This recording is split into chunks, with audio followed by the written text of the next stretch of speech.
সন্ধ্যায় আমার হাসব্যান্ড বলল যে, "ক্ষুধা লাগছে, ঝটপট কি খাওয়াবা সেটা বলো।" তো আমিও চটজলদি রামেন বানানোর আইডিয়াটা মাথায় নিলাম। তো রামেনের জন্য আমি এখানে ডিমগুলো সেদ্ধ করতে দিয়ে দিচ্ছি। আসসালামু আলাইকুম, welcome to Tania's food blog. সবাই কেমন আছেন? আলহামদুলিল্লাহ। ঠান্ডার মধ্যেও অনেক বেশি ভালো আছি আপনাদের দোয়ায়। তো আমি এখানে ডিম সেদ্ধ করতে দিয়ে আমি কিছুটা সবজি, কিছু গাজর আর হচ্ছে কিছু পেঁয়াজের কলি কুচি করে কেটে নিয়েছি রামেনে দেওয়ার জন্য। আর আজকে আমি আপনাদেরকে দেখায় দিব যে চিকেন বা চিকেন স্টক ছাড়া কিভাবে রামেনটা তৈরি করা যায়, সেই টেস্টটা আপনারা পাবেন। সেজন্য আমি কিছু চিকেন কিউব নিয়ে নিয়েছি। এই চিকেন কিউবগুলা দিয়েই আমি আজকে রামেন তৈরি করব। এটাতেও কিন্তু একদম চিকেন স্টকের মতোই ফ্লেভারটা আপনারা পেয়ে যাবেন। তো এই হচ্ছে আমার রামেনের সবজিগুলো প্রসেসিং করে নেয়া। আর এখানে পানি দেয়া দেখে নিশ্চয়ই ভাবছেন যে আমি রামেনের জন্য পানি দিচ্ছি। না, এখানে আমি চা বানায় নিচ্ছি। চাটা বানায় নিয়ে আমি রামেনটা তৈরি করব। তো চাও কিন্তু আমি এখানে আ মানে ঝটপট করে চিনি, দুধ, চাপাতি একসাথে দিয়ে করি। অনেকে বলেন যে এভাবে চা বানালে হয়তোবা স্বাদ লাগে না। কিন্তু আমি মানে তাড়াতাড়ি সময়ে যখন এভাবে চাটা বানাই, আর অবশ্যই কিন্তু এই পাউডার দুধ দিয়ে বানালে অবশ্যই একটু পানিটা হালকা কুসুম গরম হওয়ার পরে দিবেন। আর এই যে এখানে হচ্ছে আমি রামেন নিয়ে নিয়েছি। আর সুপার শপগুলোতে যখন ২ টা কিনলে ১ টা ফ্রি পাওয়া যায়, তখন কি আর মিস করা যায়? আর চাটাও এখানে ফুটে গিয়েছে। এভাবে করেও তাড়াহুড়া করে চা বানায় খেয়ে দেখবেন। এই চাটাও কিন্তু খেতে অনেক মজা হয়। চাটা মূলত যত আপনি ফুটায় নিবেন তত টেস্ট হবে। তো এখানে এই যে ডিমগুলো আমার সিদ্ধ হয়ে গিয়েছে, ডিমগুলো আমি এখন পিস পিস করে কেটে নিব। তো ডিমগুলো আমি কেটে নেওয়ার পরে আমি রামেনের পানিটা বসায় দিব। আর এখানে কিন্তু চিকেনের স্বাদটাও আপনি পাবেন খুব ইজিভাবে চিকেন স্টক দিয়ে রামেনটা তৈরি করলে।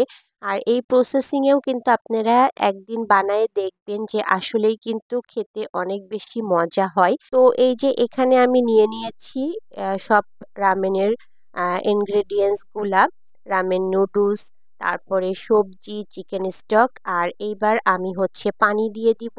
এখানে আমি প্রায় ১.৫ কাপ মতো পানি দিব। ১.৫ কাপ, যেহেতু রামেনটা একটু মোটা হয়, নুডলসটা যেহেতু ওটা সিদ্ধ হতে সময় লাগে। আর এরপরে আমি দিয়ে দিব চিকেন স্টকগুলো। তো চিকেন স্টকগুলো দিয়েই আমি আস্তে আস্তে পানিটা একটু ফুটাতে থাকবো। তারপরে এই পানিটার মধ্যে আমি দিয়ে দেব গাজর কুচি।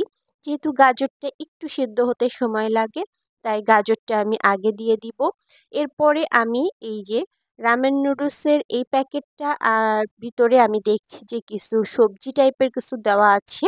আর আমি ভেবেছিলাম যে এর মধ্যে হয়তোবা আমি সসটা, যে লিকুইড সসটা দেয় রামেনের সাথে, ওইটাই হয়তোবা পাবো। পরে এই প্যাকেটটা আমি খুলে দেখি যে এর মধ্যে হচ্ছে পাউডার, মানে ঝাল যেই মসলাটা থাকে সেটা দেওয়া। তো এজন্য আমি আবার ভাবলাম যে যেহেতু হচ্ছে ঝালের জন্য আমি খাবো, তো ঝালটা যদি কম হয় সেক্ষেত্রে তো আর খেতে মজা লাগবে না। রামেন মানেই হচ্ছে ঝাল, স্পাইসি। তো আমি তো অ্যাজ ইউজুয়াল অরিগানোটা দিয়ে দিলাম, যেহেতু অরিগানোর ফ্লেভারটা আমার এইসব খাবারে অনেক বেশি ভালো লাগে। সাথে একটু গোলমরিচ আর একটু চিলি ফ্লেক্সও দিয়ে দিলাম, কারণ ঝাল নিয়ে একটু টেনশনে ছিলাম। আর এই ঠান্ডার মধ্যে একটু ঝাল ঝাল রামেন খেতেই কিন্তু বেশি মজা লাগে।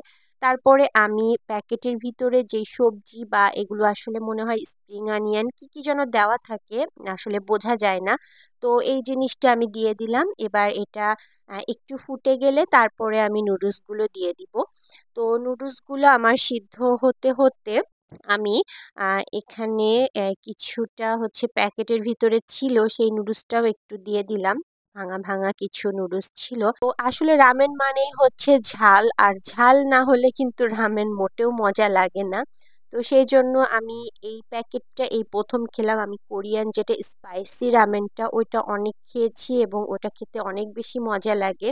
এখন এই মসলাটা কেমন লাগবে আমি জানি না, কেমন ঝাল হবে সেটাও আমি জানি না। তো এই মসলাটাও আমি দিয়ে দিলাম ২ প্যাকেটের মধ্যে, যে ২ প্যাকেটের মসলা ছিল সেটা। আর এই যে যখন রামেনটা হচ্ছিল, যেহেতু আমি কিছু চিকেন কিউব দিয়েছি সেজন্য কিন্তু পুরা চিকেনের ফ্লেভারটা আমি পাচ্ছিলাম যখন রামেনটা আমি রান্না করি। তো আমার রান্না দেখে হয়তোবা অনেকে মনে করবেন যে এটা আবার কিভাবে রান্না। আর এই যে আমি এখানে কিছুটা হচ্ছে পেঁয়াজ কালি উপর থেকে দিয়ে দিলাম। আচ্ছা, রামেন যেহেতু একটু সুপি ভাবটা থাকে, স্যুপ যেই ভাবটা থাকে আরকি, সেটাই হয় রামেনের। তো আমার হাসব্যান্ড আবার ওই জিনিসটা খেতে পছন্দ করে না। মানে নুডলস বা আ সুপি নুডলস যেটাকে বলে, ও আবার ওটা খেতে পছন্দ করে না। সেজন্য আমি একটু পানিটা একটু শুকায়ে নিয়েছি। কারণ ও নুডলস টাইপের এই জিনিসটা খেতে পছন্দ করে। আর যেহেতু ওর জন্য আজকে তৈরি করছি, তো আমার রামেনটা পুরোপুরি রেডি।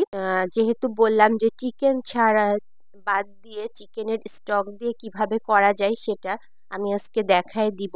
তো এভাবেও বাসায় তৈরি করে খাবেন, এটাও কিন্তু অনেক বেশি মজা লাগে। আর যেহেতু হাসব্যান্ডের জন্য করছি, এটা তো ডেকোরেশন একটু সুন্দর করে করাই লাগে। তাই একটু সামান্য তিল উপর থেকে দিয়ে দিলাম। নুডলস বলেন, যেকোনো চাইনিজ খাবার, কোরিয়ান খাবারে একটু তিল ছিটায় দিলে, ডেকোরেশন করলে সেটা কিন্তু দেখতেও অনেক বেশি ভালো হয়। আর এখন আমার হাসব্যান্ডকে এটা পরিবেশন করি, দেখি ওর কেমন লাগে। আপনারাও দেখেন কি বলে। কি নিয়ে আসছো আমার জন্য? এই দেখো মজাদার রামেন, খেয়ে বলো কেমন হয়েছে। বাপরে বাপ, কি গরম! ওই নুডলস রামেন? হ্যাঁ, তো গরম তো অনেক। গরম তো হবেই, গরম গরম নামানো গরম হবে না?